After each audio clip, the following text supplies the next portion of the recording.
Les grands absents de la Coupe d'Afrique des Nations au Maroc. La Coupe d'Afrique des Nations 2025 démarre dans quelques jours au Maroc et comme à chaque édition, elle promet du spectacle, de l'émotion, mais aussi des polémiques. Si la plupart des sélections africaines arrivent avec leurs meilleurs éléments, plusieurs grandes stars ou grandes stars du football africain manqueront pourtant à l'appel. Blessures, choix forts des sélectionneurs, tensions internes ou affaires extrasportives. Les raisons sont multiples et parfois explosives. Dans cette vidéo, on fait le tour des plus grands absents de la CAN 2025, pays par pays. Restez bien jusqu'à la fin, certains cas sont particulièrement surprenants. Cameroun, Aboubakar, Onana, la fin d'une ère, c'est sans doute l'un des dossiers les plus sensibles de cette CAN 2025. Au Cameroun, Vincent Aboubakar et André Onana, deux piliers historiques des Lions indomptables, ne figurent pas sur la liste pour le Maroc. Une décision forte du nouveau sélectionneur David Pagou, qui intervient dans un contexte extrêmement tendu entre la Fédération camerounaise de football, le ministère des Sports, et après le limogeage de Marc Brice. Aboubakar, c'est 117 sélections, un leadership incontestable et des années de service.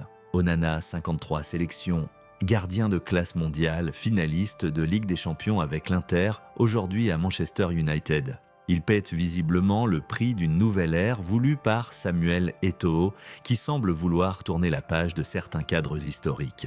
À ces absences s'ajoutent celles de Choupo-Moting et de Zambo Anguissa, ce dernier étant forfait pour blessure à la cuisse. Le Cameroun arrive donc à la CAN avec un groupe profondément renouvelé, mais aussi beaucoup d'interrogations.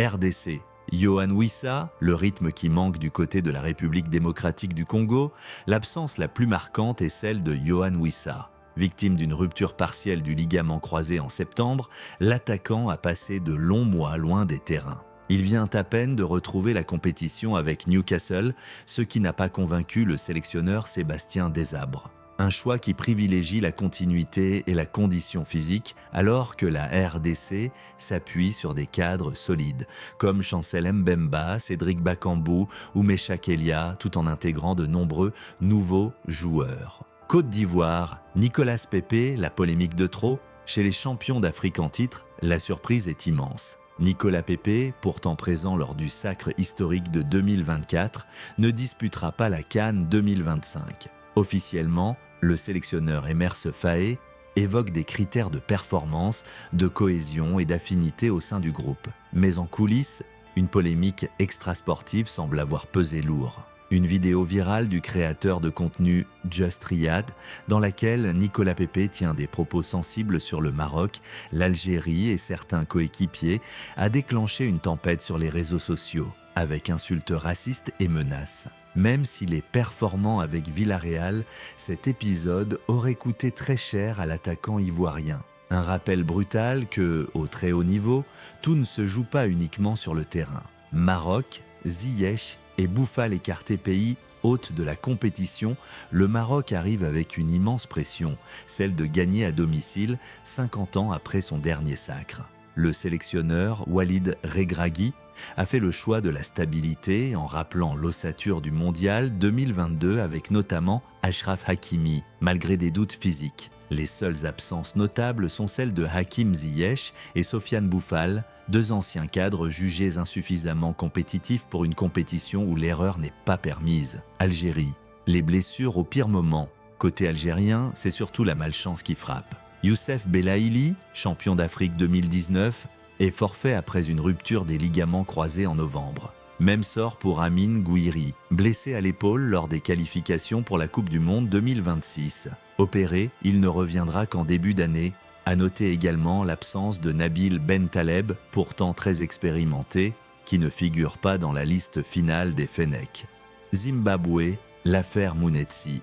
Enfin, direction l'Afrique australe avec un cas humainement très fort. Marshall Mounetsi, vice-capitaine du Zimbabwe, ne comprend pas sa non-sélection. Après avoir joué presque toutes les qualifications, il se dit trahi. Le joueur évoque même un sacrifice personnel majeur, ayant disputé des matchs alors que sa femme traversait une épreuve familiale grave. La fédération parle de blessure, mais Mounetsi dément, estimant être écarté pour des raisons non sportives. Un climat tendu à quelques jours du premier match face à l'Égypte. La CAN 2025 démarre donc dans un contexte chargé. Des absences lourdes, des décisions fortes et des choix qui pourraient peser sur le destin de plusieurs sélections. Une chose est sûre, cette Coupe d'Afrique s'annonce imprévisible, intense et passionnante. Dites-moi en commentaire quelle absence vous choque le plus. N'oubliez pas de liker la vidéo, de vous abonner et d'activer la cloche pour ne rien rater de la CAN 2025. À très vite pour la suite.